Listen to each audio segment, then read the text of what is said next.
Welcome to the 80-20 Baseball Podcast. Strike! The 80-20 Coaching Masterclass, our weekly get-together where coaches go from new to good and good to great. Mastering the fundamentals and the art of coaching.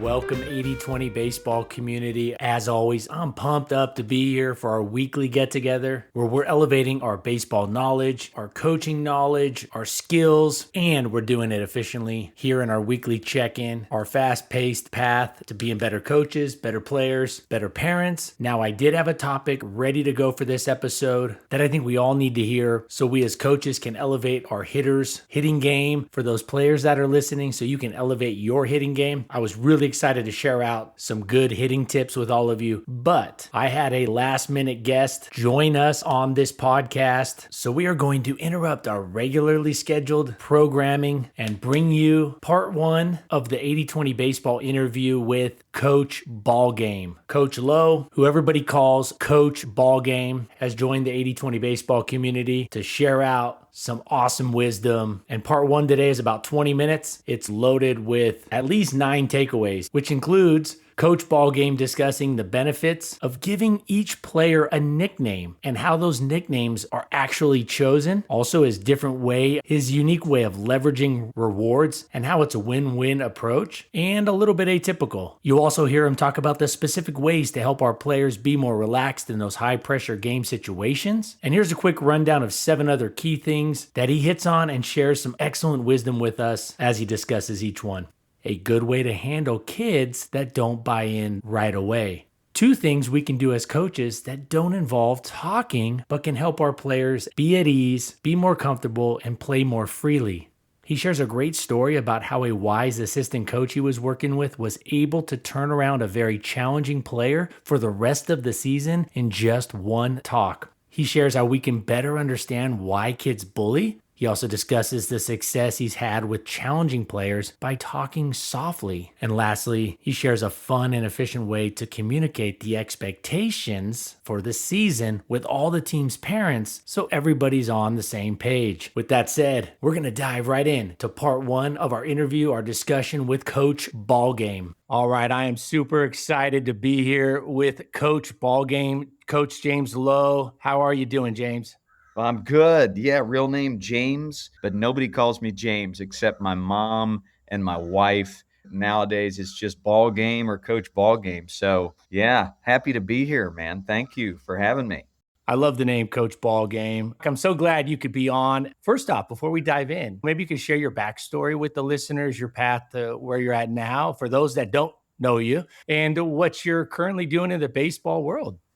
Yeah, well, you caught me in Franklinville, North Carolina. I'm visiting my parents, and this is the house I grew up in. This is the backyard that I learned how to play all the sports. I got 2 older brothers, and we used to have a horseshoe pit back there, a swing set, a big green wall where we'd play tennis. We'd play sandlot baseball games with a tennis ball. We had a basketball goal.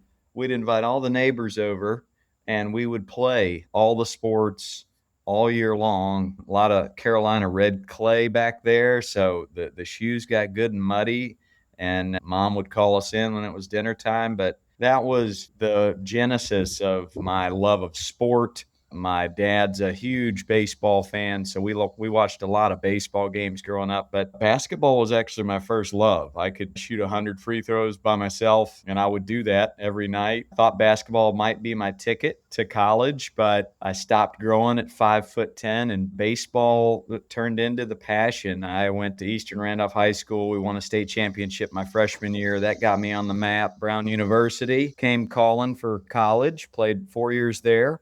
Really wanted to start all 4 years, and I thought I had a good chance of doing that at Brown. I did, and proud to be the career hit by pitch record holder there. I was captain as well, and Brown University opened the rest of my life. The relationships I made there got me to Southern California, got me coaching youth baseball. It got me chasing dreams like art and music and acting and writing, and then it got me to my wife, who at around age 30 talked me into combining all of my interests, all my loves of improvisation and drumming and baseball and passion for impacting kids. Why don't you just put all that into one bucket and call it Coach Ballgame? And we did that in 2014, Orange County, California, and we just finished up our 12th year of summer camps there. The kids that started coming to my camps back in 2014 are now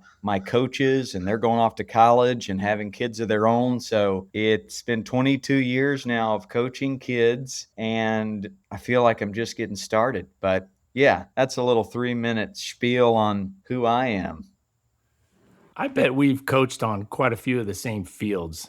Yeah, I grew up in Orange County and maybe even crossed paths. The baseball community is a small world, as the listeners know, I'm sure, in their towns and their areas. So you talk about being a life coach first and a baseball coach second. What does that look like day to day with younger kids? And how can a typical volunteer coach put that into practice in a finite amount of time?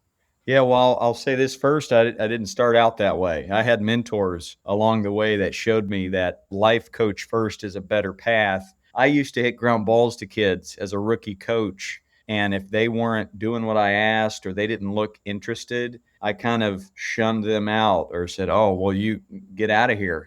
What are you doing here if you don't want to be here? Luckily, I had a mentor put his arm around me and say, hey, I love your energy. You have the energy of 50 men, but that kid hates baseball now because of the way you were talking to him. And he introduced me to fishing. You got to go fishing for these kids. They're not all the 8-year-old version of you.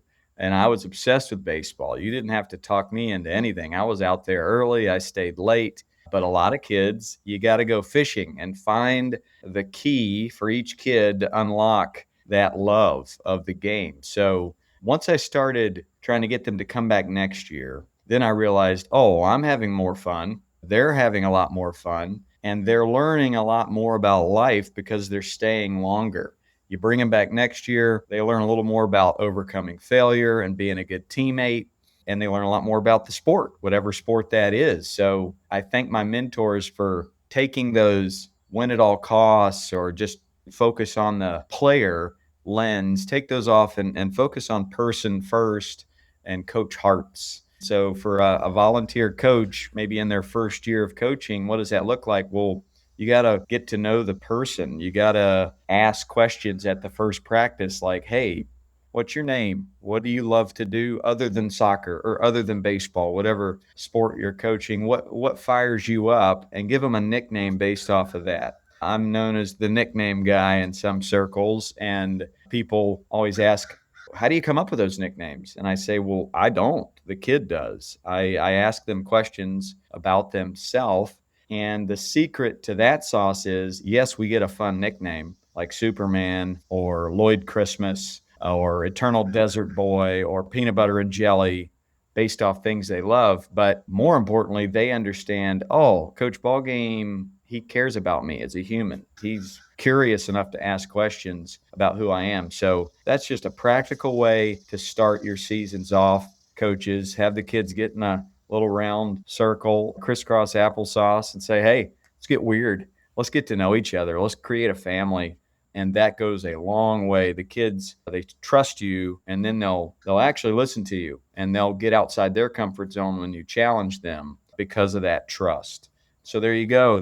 I think that's one great practical way to teach life. Secondly, I always bring baseball cards to practices and games, and I don't reward kids with cards, whatever you might be using, gum, treats. I'm not going to reward for a great play or a home run or, a 50-point game in basketball. It's always for choices. I prioritize character development over skill, over win. And in turn, they actually learn more skills and they perform better in high leverage moments because we're focused on the controllables. And that's how you hustle, how you cheer, what kind of a teammate you are. Can you overcome adversity and failure quickly so the team can perform better? And so prioritize character, prioritize joy, prioritize human connection.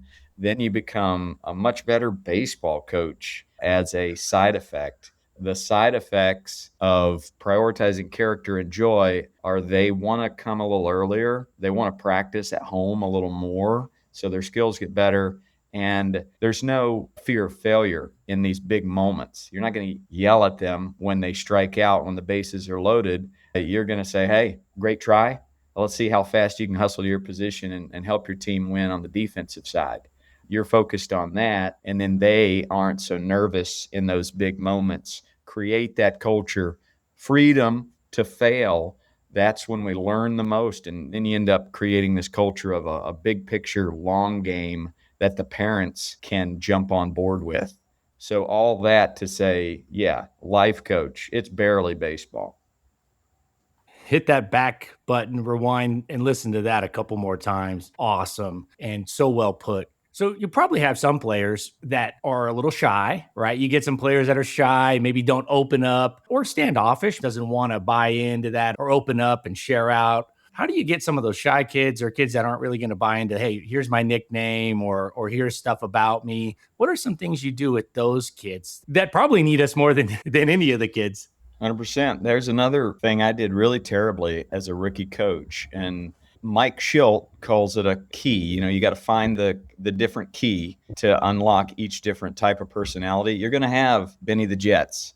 You're going to have Smalls. You're going to have Hambinos and Squints. If you've seen the movie The Sandlot, you're going to have all these different types of personalities on whatever team you're coaching, and you've got to be mature enough and patient enough to meet each one of them on their own playing field. As a rookie coach, again, I expected all of them to listen on the first time, be dialed in with a great team meeting pose, and be super respectful quickly to anything I would speak. That's the kind of kid I was. I was a pleaser, and I was not going to push back on any sort of teachings from an adult.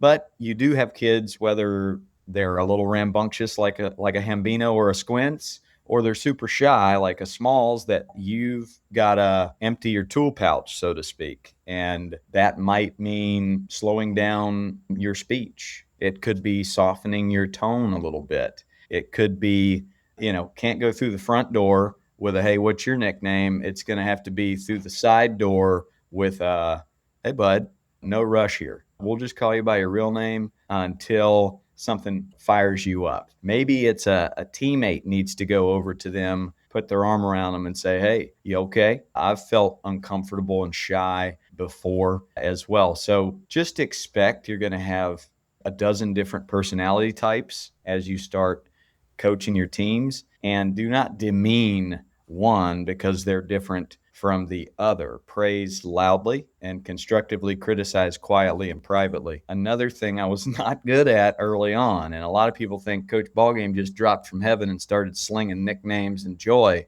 No, I had a coach early on in my playing career that taught me the value of smile and taught me the value of joy. His name was Jimbo McDaniels, and I don't remember anything he taught me, but I remember in big moments, I remember hearing his laugh. It eased my nerves. And I went back to that thought and I go, why don't I become that coach? I mean, I performed way better in big moments when I heard his laugh. So that was a light bulb moment. Another light bulb was my Mr. Miyagi, I call him, and he's pronounced in my book, Sean Flicky. He's also my partner in crime on my podcast. There was a kid, and he wasn't shy. He was very outgoing, but he was disrespectful and disruptive. We're talking 7 years old, so maybe a little immature, but I mean, there was profanity to me, to other players, and I'm trying to wrangle another 12 kids and run a practice. And I raised my hand, hey, Coach Flicky, my Miyagi, I need you, buddy. I don't have the tools for this. I'm a rookie coach.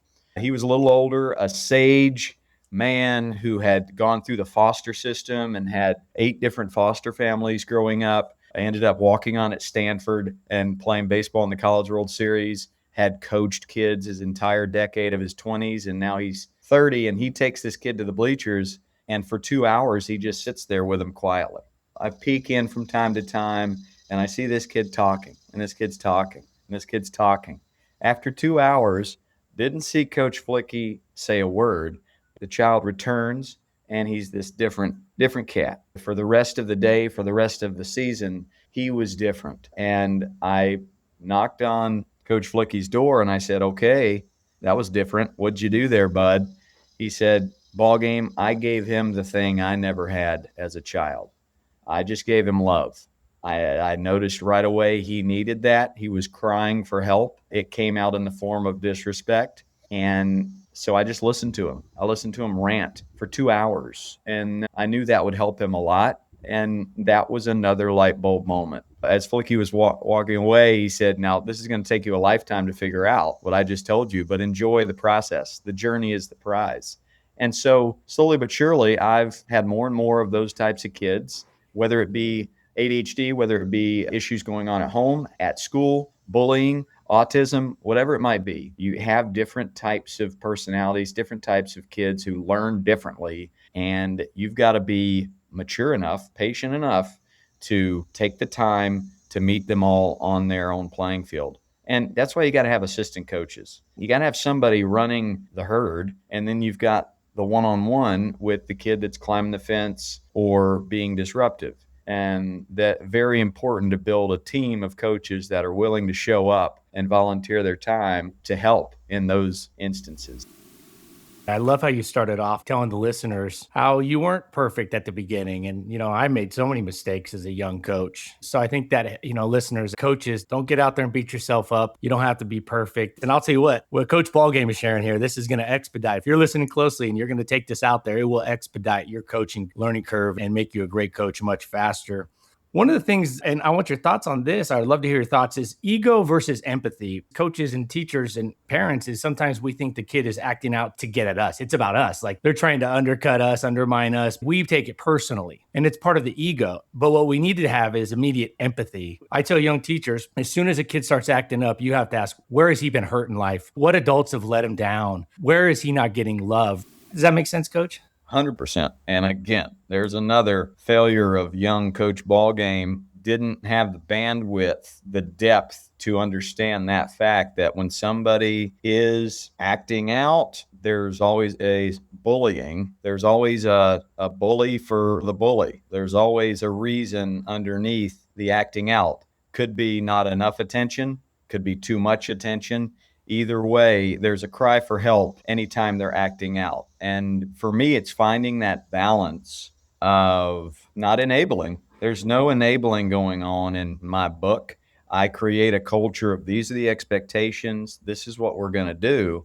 But at the same time, I am immediately going to the why. And there has to be a relationship built before any significant learning will happen there. So I got to go to okay, it's time to really dig in here and take some long walks with this kid and just talk and have him talk or her talk. I'm going to do the listening. And there's a lot of trust built when you let the kid know, I'm a listener. I want to get to know your story. It's very similar to that helicopter parent or that assistant coach that you can tell is super aggressive, super yelly, super negative with their kid during practices and games. There was a bully for that bully. There was a reason for that anxiety. So being patient enough, and this is something that I struggle with because I know kids fall in love with something when they're moving. So I try to be on schedule and keep things moving, but you got to be patient enough to push pause sometimes and say, you know what? This is very important. I need to tie this shoe. I need to have a little chat with this one kid. You guys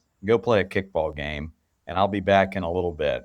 Finding that balance of empathy. And I find that type of kid does need a lot of firm love. But the firm love, I haven't earned the right to give that firm love until weeks, months of building trust first. And then when I do look them in the eye and I talk to them, I usually get more quiet. The more quiet I get, the more their ears perk up and they're like, ooh, this is serious. And so that's my play. I'm going to build trust first, and then I'm going to whisper when things are really, really important for that kiddo. Again, praise loudly. After a while, you're going to sniff out whether they're getting too much praise at home or not enough. And if it's not enough praise, I'm going to lay it on pretty thick. When I notice small improvements, wow, look how you just high-five that teammate right there. Look how you just fist bump. Look how you just hustled to your position. Everybody, let's praise this kid right here with an attaboy. 1, 2, 3, attaboy.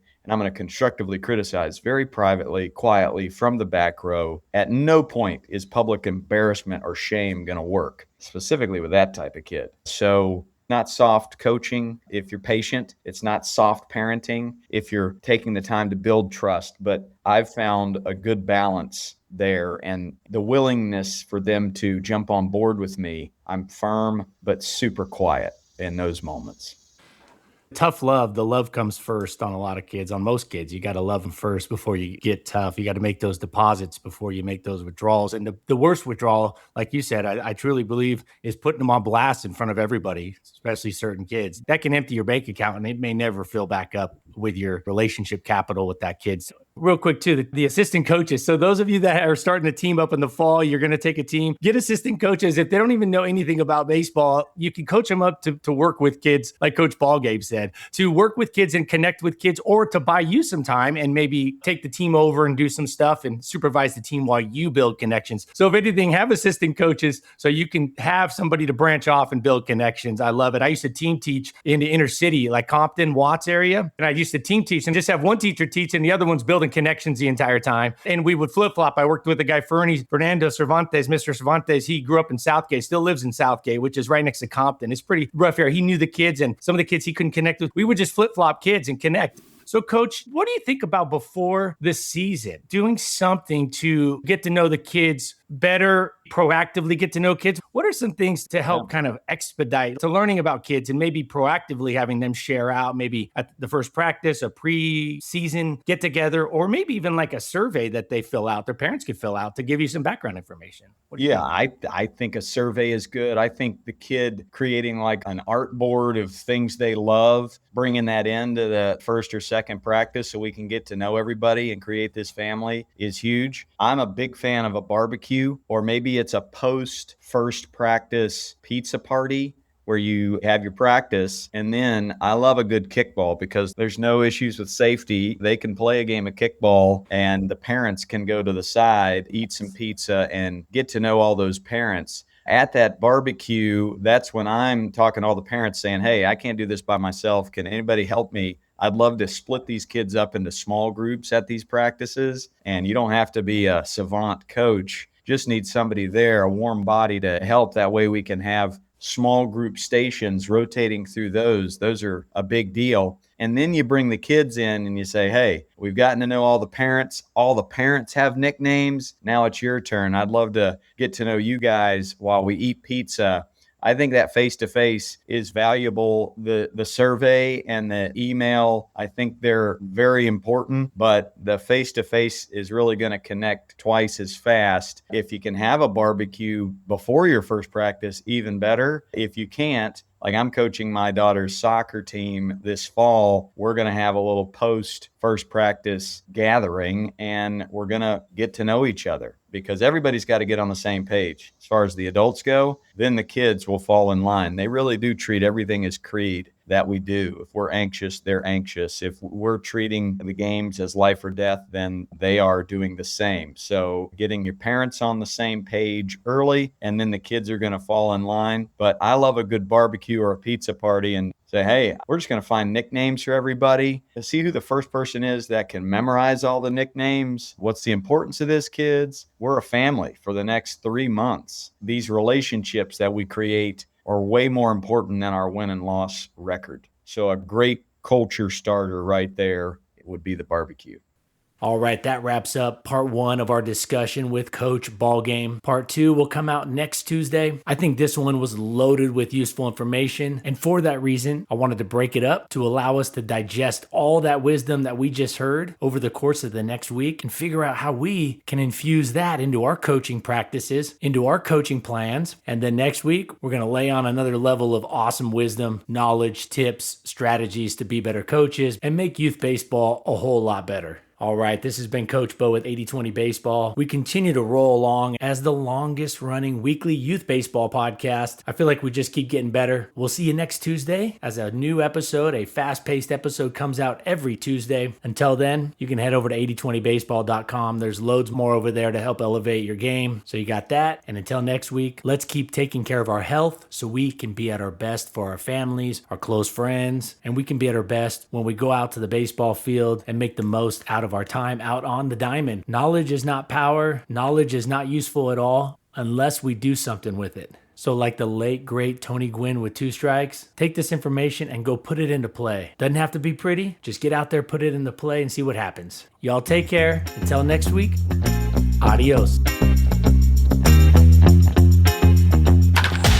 This has been the 80/20 Baseball Podcast, the 80/20 Baseball Masterclass. We got this. Now, let's take the field.